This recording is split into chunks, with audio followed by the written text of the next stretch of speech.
بسم اللہ الرحمن الرحیم۔ السلام علیکم ورحمۃ اللہ وبرکاتہ۔ ایک دفعہ سلطان صلاح الدین ایوبی رحمۃ اللہ علیہ بستر پر آرام فرما رہے تھے۔ سلطان صلاح الدین ایوبی رحمۃ اللہ علیہ کو خواب میں ایک بزرگ کو دیکھا جس کا چہرہ نور سے چمک رہا تھا، سفید داڑھی، سر پر سفید پگڑی، اور انہوں نے سلطان صلاح الدین ایوبی کو خواب میں حکم دیا کہ فلاں جگہ ایک قتل کی سزا بھگتنے والا ایک نوجوان موجود ہے، نوجوان کو رہا کر دیا جائے۔ تو سلطان صلاح الدین ایوبی نے اس بزرگ کو فرمایا، محترم، اس نوجوان کا نام کیا ہے؟ میں اس کو کیسے پہچانوں گا؟ تو سفید داڑھی والے بزرگ نے فرمایا، اس نوجوان کے ہاتھ پر ایک چمکتا ہوا تمہیں ایک ستارہ نظر آئے گا، اور وہ ستارہ سلطان کے علاوہ کوئی نہیں دیکھ سکتا، لہذا آپ اس نشانی سے اس نوجوان کو پہچان لیے۔ اور بزرگ محترم نے سلطان کو یہ حکم دیتے ہی سلطان کے خواب سے غائب ہو گیا۔ سلطان صلاح الدین ایوبی کی گھبراہٹ سے آنکھ کھل گئی اور سلطان نے اس وقت بستر سے اٹھ کر پانی کا گلاس پیا اور سونے لگے کہ آخر ایک قاتل کے پیچھے کیا راز ہے کہ اس کو ایک بزرگ رہا کرانے کا حکم دے رہا ہے۔ سلطان صلاح الدین ایوبی رحمۃ اللہ علیہ کی وہ رات پریشانی کے عالم میں گزری۔ صبح ہوئی، سلطان صلاح الدین ایوبی نے نماز ادا کرنے اور قرآن پاک کی تلاوت کرنے کے بعد اپنے گھوڑے پر سوار سیدھا اس جیل میں پہنچ گئے۔ سلطان صلاح الدین ایوبی نے جنرل کو اپنے پاس بلایا اور کہا کہ اس جیل میں کتنے قیدی ہیں جو قتل کے جرم میں سزا بھگت رہے ہیں؟ تو اس جیلر نے کہا، حضور، اس جیل میں سینکڑوں کی تعداد میں ایسے قیدی ہیں جو قاتل ہیں۔ تو سلطان صلاح الدین ایوبی نے کہا کہ ان تمام قیدیوں کو ایک ایک قطار میں کھڑا کر دو۔ سلطان صلاح الدین تمام قیدیوں کے ہاتھوں کو دیکھنے لگے، لیکن کسی قیدی کے ہاتھ پر آپ رحمۃ اللہ علیہ کو ایسا نشان نظر نہ آیا۔ صلاح الدین ایوبی نے اس جیلر سے کہا کہ اس کے علاوہ کوئی اور قیدی ہے جو قتل کے جرم میں سزا بھگت رہا ہو؟ تو اس نے کہا، حضور، ایک ایسا قیدی ہے جس کو چند دن بعد پھانسی ہونے والی ہے، اور وہ بھی قتل کے جرم میں اس کو پھانسی کی سزا سنائی گئی۔ سلطان صلاح الدین ایوبی خود چل کر اس نوجوان کے پاس گئے تو وہ نوجوان زندان میں ایک دیوار کے ساتھ اسی اطمینان سے بیٹھا ہوا تھا جیسے اس کو سزائے موت نہیں بلکہ رہائی ہونے والی ہے۔ سلطان صلاح الدین ایوبی نے اس نوجوان کے چہرے کی طرف دیکھا تو اس کے چہرے میں اتنا نور تھا کہ سلطان حیران ہو گیا کہ آخر ایک قاتل کے چہرے پر اتنا نور کیسے؟ پھر سلطان نے اس کے ہاتھ کی پچھلی طرف دیکھا تو ستارہ چمک رہا تھا، اور سلطان صلاح الدین ایوبی نے آسمان کی طرف دیکھا اور جب اس کے ہاتھ پر دیکھا تو سلطان کو چمکتا ہوا ستارہ دکھائی دیا۔ یہ دیکھ کر سلطان مسکرانے لگے اور کہا، جیلر صاحب، کل اس نوجوان کو میری عدالت میں حاضر کرنا۔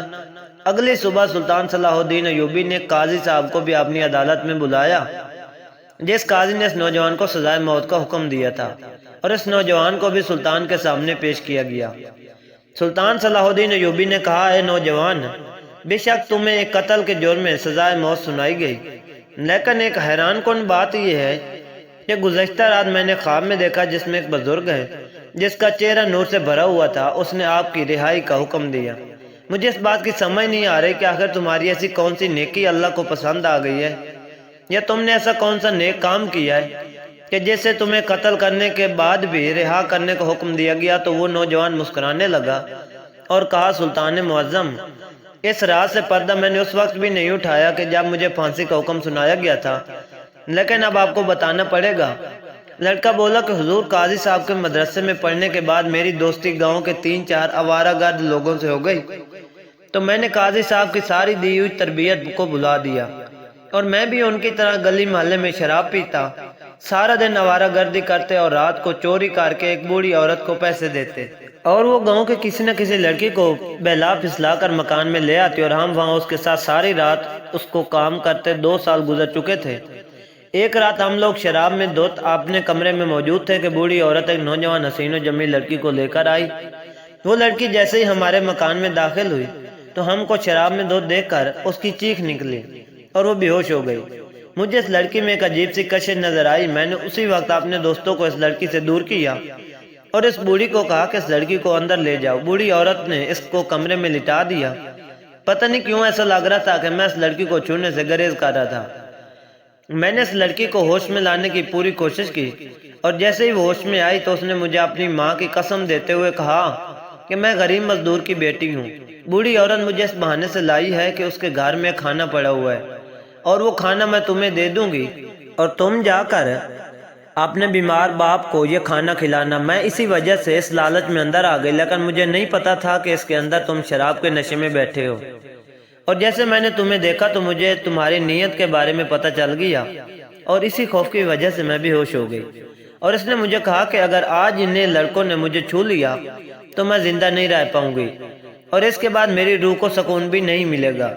ساری زندگی مجھے کسی نامحرم نے نہیں چھوا، لیکن اگر آج میرے ساتھ کچھ بھی برا ہوا تو میں قیامت تک تم سب کو معاف نہیں کروں گی۔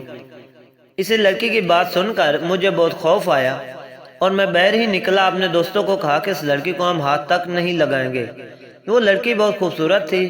میرے دوستوں نے سمجھا کہ شاید خود اس کے ساتھ گناہ کا ارتکاب کرنا چاہتا ہے اور ہمیں اس سے دور رکھنا چاہتا ہے، لہٰذا انہوں نے مجھے کہا کہ یا تو ہمیں اس لڑکی سے زنا کرنے دو یا پھر قتل ہونے کے لیے تیار ہو جاؤ۔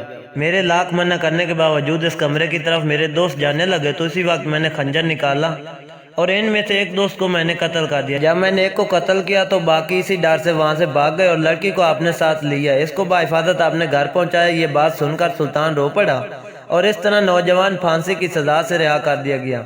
نتیجہ ایک چھوٹی سی نیکی بھی انسان کی دنیا و آخرت کی نجات کا باعث بن سکتی ہے، تو ہمیں چھوٹی نیکی کو چھوٹا سمجھ کے چھوڑ نہیں دینا چاہیے۔